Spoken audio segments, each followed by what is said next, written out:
इतने अच्छे खासे खूबसूरत शफाफ तरीके से पुरअमन माहौल में होने वाले इंतखाबात को इस इंतजामिया ने जानबूझकर खराब कर दिया है। मरियम नवाज साहिबा, उन्होंने जो उनका और नवाज शरीफ साहब का बयानिया था उसको जिस तरह दफनाया है हमारे गिलगित बल्तिस्तान के भाइयों ने, मैं कहता हूँ आफरीन है। और क्योंकि इसके नतीजे में एक खतरनाक तरीन law and order situation create हो सकती है और जिसकी जिम्मेदारी पूरी इलेक्शन कमीशन के ऊपर और वहां की नालायक इंतजामिया के ऊपर होती है। देखिए, गिलगित बल्तिस्तान के अवाम बहुत ही वेलकमिंग है, मेहमानों का बड़ा इज्जत करते हैं, कदर करते हैं। मरियम नवाज साहिबा गई, उनको वहां पे टोपियां पहनाई, शाल पहनाए, उनकी इज्जत अफजाई की, लेकिन इसका हरगिज ये मतलब नहीं था कि गिलगित बल्तिस्तान के अवाम उनकी पाकिस्तान दुश्मनी को भुला चुके हैं। मैं गिलगित के हल्का नंबर 1 की बात कर रहा हूं, जहां पे इलेक्शन से एक रात पहले वहां पे जो इमाम बारगाह जो सेंट्रल है, उन्होंने वहां पे फतवा जारी किया कि हम ये जो पाकिस्तान पीपल पार्टी का जो उम्मीदवार है उसको ही को वोट देंगे, इसको वोट जो है वो हमारा देना दीनी फरीजा है। मतलब एक फतवा जारी किया गया और सेक्टेरियन कार्ड को इस्तेमाल किया गया। जो बयानिया नवाज शरीफ और उसकी पार्टी लेकर चल पड़ी है, उससे यकीन हो गया था हमें कि गिलगित बल्तिस्तान के अवाम मुस्लिम लीग नवाज को बहुत बुरी तरीके से वहां पे ख्वार करेंगे और इसका अपना बदला जरूर निकालेंगे। एक हल्के में तो उन्होंने जाके ये कहा कि मैंने सुना है कि यहाँ पर पैदा होने वाले बच्चों का नाम नवाज शरीफ रखा जाता है। तो मैं आई कुडंट रेजिस्ट लाफिंग कि शर्म करें, कोई हया करें, झूठ की भी हद होती है, लोगों के सामने आप लोग झूठ बोलते हैं। गिलगित बल्तिस्तान के अवाम किसी सूरत पाकिस्तान दुश्मन बयानिए को सपोर्ट नहीं करते और ये आपने अमलन देख लिया। गिलगित बल्तिस्तान के हर मोड़ के ऊपर आपको पाकिस्तान के झंडे और एक शहीद की कब्र नजर आती है। हर घर में वहां कोई ना कोई फर्द पाकिस्तान की मुसल्लह अफवाज में नौकरी कर रहा है, क्योंकि अगर वो उस घर में ना हुआ तो यकीनन साथ वाले घर में, उस घर में ना हुआ तो तीसरे घर में तो शहीद तो है ही है। तो ऐसे माहौल में, ऐसी सोसाइटी में किसी ऐसी पॉलिटिकल पार्टी का कैंपेन के लिए आना जिनका बयानिया ही फौज के खिलाफ हो, जिनका बयाना ही रियासत के खिलाफ हो, उस पर गिलगित बल्तिस्तान के अवाम उनको माफी देने के हक में नहीं थे। जी, उम्मीद है कि आप सब लोग खैरियत से होंगे। आज हम बात करेंगे गिलगित बल्तिस्तान में इंतखाबात के बाद वहां पे जो सूरत हाल पैदा हुई है उस हवाले से। और इस वक्त मेरे साथ मौजूद हैं तजिया निगार, कॉलम निगार, और आप उनको पहले भी यहाँ पे देखते रहे हैं, सबाउद्दीन साहब। उनका ताल्लुक गिलगित बल्तिस्तान से ही है। सबा साहब, बहुत शुक्रिया सर, आपने हमें ज्वाइन किया। जी, बहुत शुक्रिया। उसके साथ साथ हम आज ज्वाइन कर रहे हैं मेजर रिटायर्ड आदिल राजा साहब, सिक्योरिटी एनालिस्ट हैं, आप लोग उनको देखते रहते हैं। मेजर साहब, आपका भी बहुत शुक्रिया, आपने हमें ज्वाइन किया। Thank you for the invitation as always Attar साहब।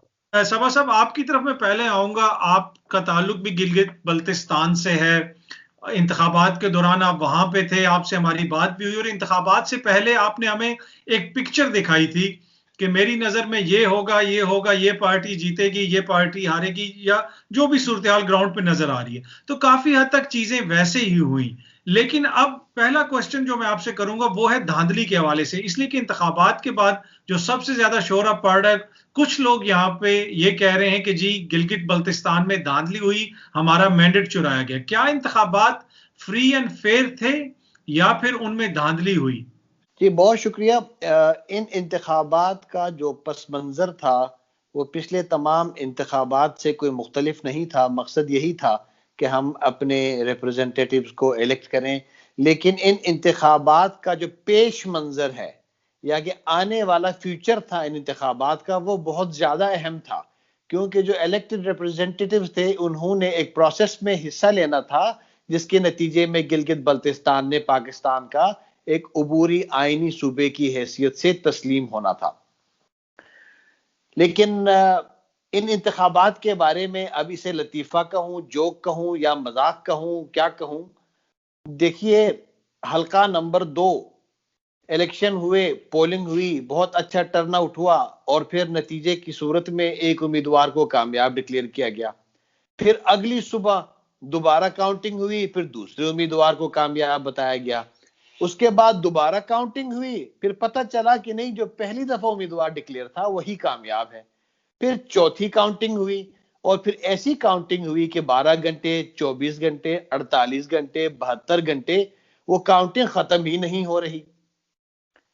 तो इस मजाक से तो ये लगता है कि वहां की इंतजामिया, वहां की लोकल गवर्नमेंट या तो बहुत ही नालायक है जिनको काउंटिंग नहीं आती, या बहुत ही बददियानत और बदनीयत है। इतने अच्छे खासे खूबसूरत शफाफ तरीके से पुरअमन माहौल में होने वाले इंतखाबात को इस इंतजामिया ने जानबूझकर खराब कर दिया है और इसको इन्होंने मुतनाज़ा बना दिया है।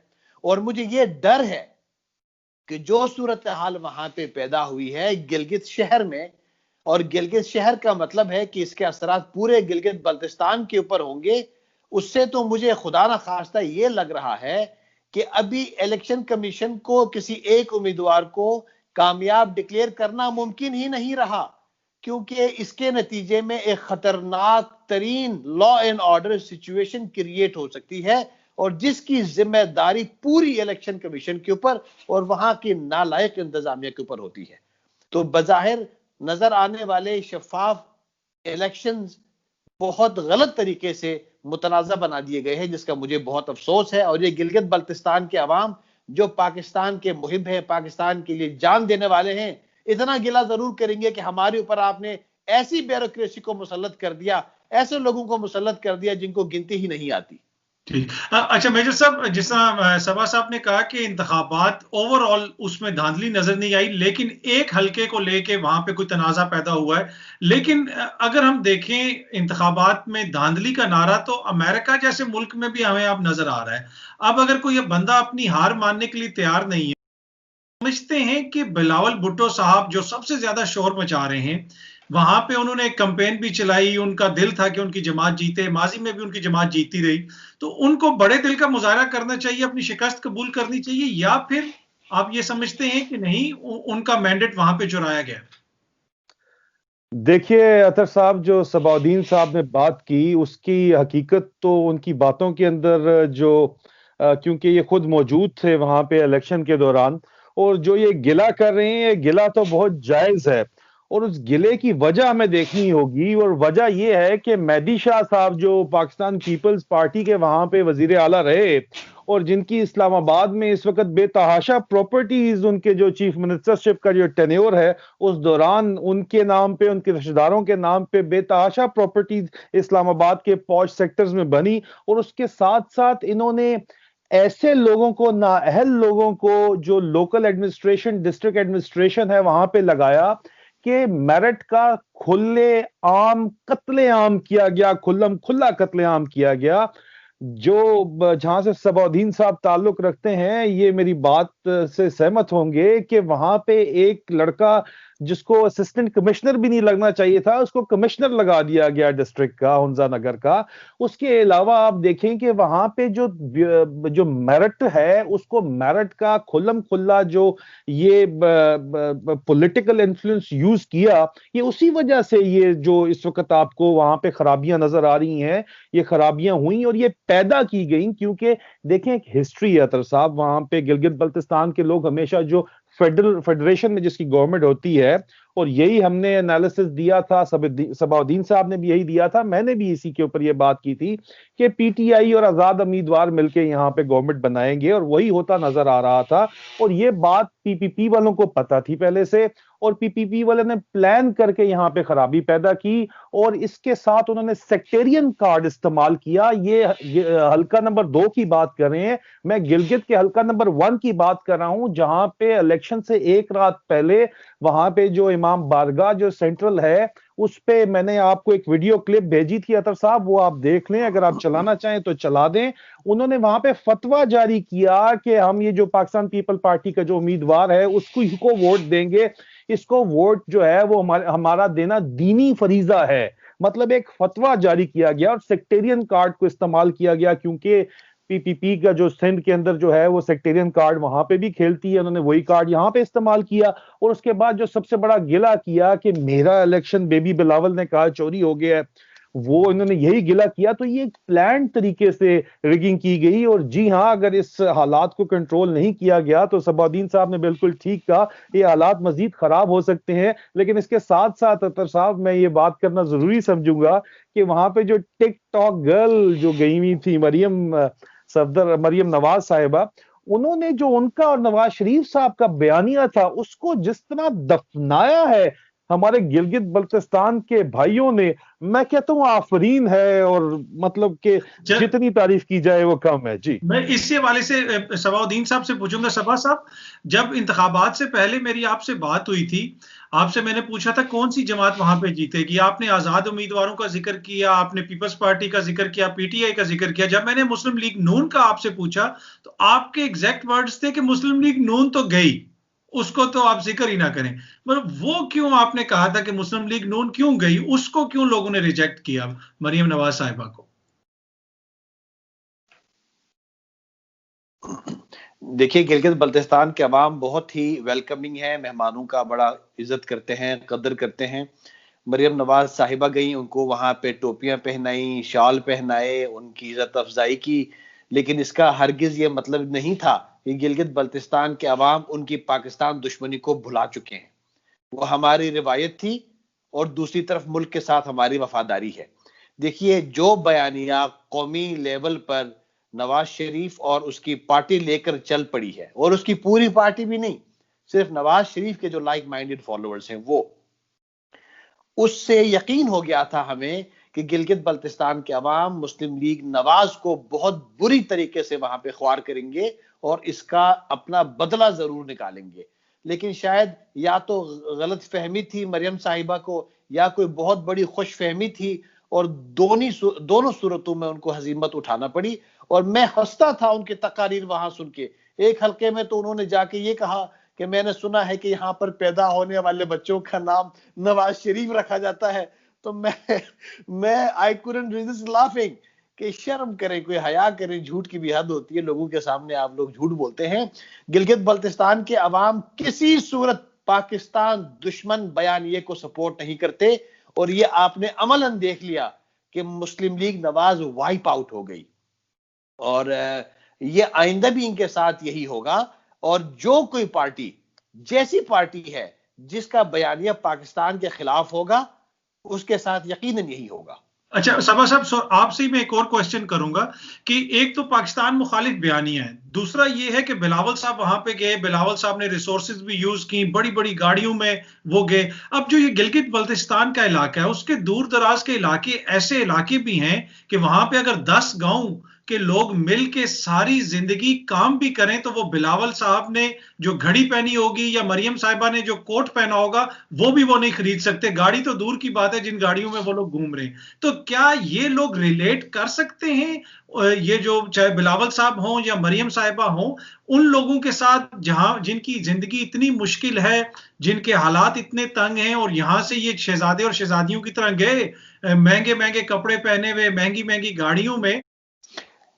एक बात यहाँ पे ना तस्लीम हमें करनी चाहिए कि वायलेशंस तो जितनी वहां पे ऑस्टेंटेशियसनेस बिलावल साहब ने दिखाई है, उससे कहीं ज्यादा हमारे फेडरल गवर्नमेंट के लोगों ने दिखाई है। यानी ये तो मैं कहूंगा कि बल्कि वहां के लोग ज्यादा अवेयर हैं, उनके ऑब्जर्वेशन बहुत ज्यादा तेज है। जिस तरह बिलावल ने अपने आप को कंडक्ट किया है, जिस तरह उसने कंपेनिंग की है सख्त मौसम में, और उसने ही ट्रेवल्ड बाय रोड, और पर्टिकुलरली स्कर्दू से गिलगित आते हुए वो बाय रोड रास्ते में फंसा भी रहा काफी टाइम तक। तो मेरे ख्याल में ये है कि बिलावल के अंदर पूरे वो क्वालिफिकेशन जो है ना, वो लीडर बनने के, फ्यूचर बनने के, वो शायद लोगों को नजर आती है। लेकिन प्रॉब्लम ये है कि गिलगित बल्तिस्तान का जो इलेक्शन था ना, वो तो आप लोगों ने मतलब हुकूमत ने और अपोजिशन पार्टियों ने मजाक बना दिया। हमारे पास आप आए, हमने आपको इज्जत दी, आपको टोपियां पहनाई, सबको, दोनों पार्टीज को, पीटीआई हो या पीपीपी हो या कोई और पार्टी हो। लेकिन उसके नतीजे में आप हमें, हमारे लोगों को, हमारे इलेक्शंस को मुतनाज़ा बना गए। देखिए, वहां के लोग बहुत ज्यादा एजुकेटेड हैं, बहुत ज्यादा अवेयर हैं, उनको चीजों का बहुत अच्छी तरह पता होता है। लेकिन ये जो इलेक्शन है इसकी सूरत में वहां के लोग ना तो हुकूमत से खुश हैं ना पीपल्स पार्टी से खुश हैं। और मैं अभी तक जो जिस एप्रीहेंशन में मुब्तला हूं वो यही है कि खुदा न खास्ता वहां पे कोई ऐसी फिजा ना कायम हो जिससे हमारा अमन अमान खराब हो जाए। और जिस तरह मेजर आदिल साहब ने कहा, बिल्कुल दुरुस्त उन्होंने कहा, वो तो बिल्कुल एक सेक्टेरियन डिवाइडेड एक सोसाइटी है, ना सिर्फ सेक्टेरियन बुनियादों पे बल्कि ट्राइबल बुनियादों पे भी। ऐसी डिवाइडेड सोसाइटी में आग लगाना बहुत आसान होता है और बदकिस्मती से दोनों पार्टियों ने आग लगाने का पूरा इंतजाम कर लिया है, जिस पे मुझे बहुत अफसोस है। मेजर आदिल साहब, पिछले दिनों मेरी बात हुई इंडिया के एक जनरल से, रिटायर्ड जनरल, वो कश्मीर के अंदर कोर कमांडर भी रह चुके हैं। तो उन्होंने मुझे कहा कि चाइना ने लद्दाख में कार्रवाई करके पाकिस्तान से अपनी दोस्ती का हक अदा कर दिया। मैंने पूछा क्यों? उन्होंने कहा इसलिए कि ये कार्रवाई करके चाइना ने गिलगित बल्तिस्तान को महफूज कर दिया है। गिलगित बल्तिस्तान के हवाले से अगर इंडिया के मुस्तकबिल में किसी किस्म की कोई प्लानिंग हो सकती थी, वो आके सीपैक का रास्ता बंद करना चाहते थे या इस एरिया पे कोई छोटी मोटी कार्रवाई करना चाहते थे, तो चाइना ने अब जो लद्दाख में कार्रवाई की है उससे इंडिया के लिए ऑप्शंस तकरीबन खत्म हो गए। लेकिन दूसरी तरफ अब हम ये देखते हैं कि अगर वहां पे ऑप्शंस खत्म हो गए हैं कि फुल स्केल वॉर या कार्रवाई इंडिया बाहर से नहीं कर सकता, तो फिर तो वो अंदर से शोरश पैदा करने की कोशिश करेगा, अंदर से आपके घर के अंदर बिगाड़ पैदा करने की कोशिश करेगा। तो आपको लगता है कि इस चीज का कोई इम्कान है कि वहां पे इस किस्म की कोई सूरत पैदा हो कि अंदर से इलाके के अंदर किसी किस्म की एहतजाजी तहरीक या दहशतगर्दी या कोई भी जिस तरह जिस खदशात का जिक्र शहबाज साहब ने किया, उस तरह के खदशात कोई आपके जहन में भी हैं? देखें अतर साहब, हमारे दुश्मनों का ये ख्याल है कि चाइना पाकिस्तान इकोनॉमिक कॉरिडोर को अगर 2021 के आखिर तक खत्म ना, परमानेंट ब्लॉक ना किया गया तो ये इरिवर्सिबल हो जाएगा प्रोसेस। और इसके साथ साथ पाकिस्तान की जो मौजूदा पार्टनरशिप है, जो फ्रेंडशिप है चाइना के साथ, it is moving toward N alliance. हम उनके साथ इत्तेहाद बनाने जा रहे हैं। दोस्ती को इत्तेहाद में जब आप तब्दील करते हैं तो होता यह है कि जब एक इत्तेहादी के ऊपर कोई दुश्मन वार करता है तो दूसरा इत्तेहादी उसके साथ जंग लड़ने के लिए साथ खड़ा होता है। तो ये एक बहुत बड़ी शिफ्ट होने जा रही है और इसके ऊपर इमरान खान साहब ने खुल के बयान भी दे दिया कि देखिए हम अभी चाइना में हैं। वजह से ये आज चीज आपको अतर साहब देखनी होगी कि ये जो सिलसिला इस वक्त चल रहा है इसके अंदर बहुत ज्यादा तेजी आएगी। जनरल रामेश्वर सिंह का जो आप इंटरव्यू जिक्र कर रहे हैं वो बिल्कुल उसका हम काफी अरसे से जिक्र कर रहे थे और आपके इंटरव्यू में हमें सबूत मिल गया हिंदुस्तान के एक कोर कमांडर की तरफ से, जो कश्मीर के कोर कमांडर रहे हुए हैं, कि जी जो आपकी सियाचिन की जो मेन सप्लाई रूट है, दौलत बेग ओल्डी डीआरडीओ रोड जो है वो चाइना ने ब्लॉक करके जो मेन सप्लाई रूट है वो ब्लॉक कर दिया है बाकायदा तौर के ऊपर। तो इस वजह से ये अभी उनके पास ये ऑप्शन रही नहीं। जो उनके जो है बीजेपी के स्ट्रॉन्ग मैन पिछले साल वो बहुत बड़के मारते थे कि हम जीबी ले लेंगे, छीन लेंगे, तो वो उनके पास ऑप्शन रही नहीं। आप बिल्कुल ठीक कह रहे हैं, इस चीज के अंदर ये जो सोरिश है, ये जो साजिश है, इसमें भी हमें तेजी आती नजर आएगी। लेकिन एट द सेम टाइम अतर साहब, जो गिलगित बल्तिस्तान के लोग हैं उन लोगों ने हमेशा पाकिस्तान के लिए अपना खून दिया है और उनका एक जज्बाती रिश्ता है। आप देखिए कि उनको पॉलिटिकल पार्टीज के साथ तो गिले हो सकते हैं, लेकिन पाकिस्तान आर्मी के साथ जो उनकी मोहब्बत है वो ओवर एंड अबव पॉलिटिक्स है। और वो सबसे ज्यादा वो मोहब्बत क्यों है? क्योंकि वो पाकिस्तान के साथ जो मोहब्बत है उसका आपको दिखाती है, उसका आईना दिखाती है कि कितनी मोहब्बत है। और ये इसकी मिसाल जो है वो एनएलआई जो नॉर्दर्न लाइट इन्फेंट्री है, उन्होंने खून अपना दे के पाकिस्तान आर्मी का रेगुलर रेजिमेंट होने का स्टेटस हासिल किया। और गिलगित बल्तिस्तान के हर मोड़ के ऊपर आपको पाकिस्तान के झंडे और एक शहीद की कब्र नजर आती है। तो ये जो ये करना चाह रहे हैं ये कर नहीं पाएंगे और हमने इनको पहले भी शिकस्त दी है और हम अब भी इनको शिकस्त देंगे। और जीबी के लोग जो हैं वो खड़े हैं पाकिस्तान के साथ, इसलिए हिंदुस्तान कामयाब नहीं होगा। हाँ, अलबत्ता दहशतगर्दी के वाकयात में इस हाइब्रिड वॉरफेयर के अंदर तेजी आती नजर आएगी और उसमें ये सेक्टेरियन डिवाइड है, ग्रेट डिवाइड है। और इसके ऊपर तो खुल के जो आपके प्रोग्राम में मेजर गौरव आर्या आते रहे, उन्होंने एक वीडियो चलाई कि हम मौलवियों को पैसे दें, आईफोन दे दें, गाड़ियां दे दें। तो ये इस तरह इसको फाइनेंस करेंगे, ट्रबल्स, सेक्टेरियन वायलेंस आपकी जो है उसको ये कराने की कोशिश जरूर करेंगे। और यहाँ पे हमें हमारी स्टेट को मोहतात रहना पड़ेगा, लेकिन at the same time GBA के लोगों से हमें पूरी उम्मीद है कि इंशाल्लाह वो पाकिस्तान के ऊपर हर्फ और आंच नहीं आने देंगे। जी अच्छा सबा साहब, हालिया इंतखाबात में हमने ये देखा है कि जिस तरह मेजर साहब ने भी जिक्र किया कि डिवाइसिव किस्म की फूट डालने वाली सियासत दोबारा की गई कि जो लोग दूसरे सूबों के अंदर सूबाइयत का कार्ड खेलते हैं वहां पे जाके अब उन्होंने फिरका वारियत का कार्ड खेला। लेकिन एक कार्ड जो मरियम नवाज साहिबा इवन के पंजाब के अंदर भी खेलती रही कि फौज को गालियां देती रही, मियां साहब भी बाजवा साहब से आईएसआई चीफ से पूछते रहे, वहां पे तो उन्होंने किसी ना मेजर से पूछा ना कप्तान से पूछा, वहां पे तो उन्होंने जाके कहा ये फौज मेरी है। तो उनको भी इस चीज का इदराक था कि यहाँ पे मेरा ये बयानिया नहीं बिकेगा। जी बिल्कुल, देखिए गिलगित बल्तिस्तान पाकिस्तान से अलहदा तो नहीं है ना, गिलगित बल्तिस्तान तो पाकिस्तान का हिस्सा है, चाहे हुकूमत पाकिस्तान माने या ना माने। हुकूमत पाकिस्तान तो चूंकि इंटरनेशनल कमिटमेंट्स में हमें मुतनाज़ा करार देती है, लेकिन गिलगित बल्तिस्तान के लोगों ने तो ये 1948 में ही फैसला कर दिया था कि वो उन्होंने किस तरफ जाना है। तो ना हमें किसी प्लेबिसिट का इंतजार है, ना हमने कोई और फैसला करना है, हम फैसला कर चुके हैं। और जो फैसला हमारे बड़े कर चुके हैं, हमारे बुजुर्ग कर चुके हैं, उनके साथ वफादारी हमारी यही है कि उनका फैसला दुरुस्त था और उस फैसले पर हम कायम हैं। हम बाय चॉइस पाकिस्तानी हैं, कोई बाय एक्सीडेंट पाकिस्तानी नहीं है। दूसरी बात देखिए, गिला तो यही है ना कि सियासी पार्टियों ने अपना गंद वहां पे लाके गंद वहां पे फैलाया। गिलगित बल्तिस्तान की बड़ी एक डोमेस्टिक किस्म की सियासत होती है, यानी एक दूसरे के खिलाफ खड़े होने वाले उम्मीदवार भी एक दूसरे को जानते हैं, किसी न किसी कबीले के बंधन में या खानदान के बंधन में बंधे होते हैं, एक दूसरे का लिहाज होता है। लेकिन जब से ये एक्सट्रीम तक ले जाने वाली पॉलिटिक्स आ गई वहां पे, तो ये एक डिवाइसिव पॉलिटिक्स थी, पॉलिटिक्स ऑफ डिवीजन वहां गिलगित बल्तिस्तान में शुरू हुई। तो इस पे हमें बहुत अफसोस है, ऐसा नहीं होना चाहिए था। तीसरी बात, मरियम साहिबा को तो अंदाजा था कि गिलगित बल्तिस्तान में जो बयानिया है उनको नुकसान देगा, क्योंकि गिलगित बल्तिस्तान के लोग तो अपने गाजियों के जिस्मों पर लगे जख्म को तमगों की तरह दिखाते हैं, शोहदा के कब्रिस्तानों में कब्र पर लहलहाते परचम को फख्र से चूमते हैं। और इसमें तो कोई शक ही नहीं है कि अफवाज पाकिस्तान हर घर में वहां कोई ना कोई फर्द पाकिस्तान की मुसल्लह अफवाज में नौकरी कर रहा है, सरहदों पे मुहाफिज की। अगर वो उस घर में ना हुआ तो यकीनन साथ वाले घर में, उस घर में ना हुआ तो तीसरे घर में तो शहीद तो है ही है। तो ऐसे माहौल में, ऐसी सोसाइटी में किसी ऐसी पॉलिटिकल पार्टी का कैंपेन के लिए आना जिनका बयानिया ही फौज के खिलाफ हो, जिनका बयाना ही रियासत के खिलाफ हो, तो यकीनन उनको अपनी गलती का इदराक हो गया था। लेकिन मेरे ख्याल में वो काफी देर हो गई उनको, तो उनको माजरत खाना जो लहजा उनका था उस पर गिलगित बल्तिस्तान के अवाम उनको माफी देने के हक में नहीं थे।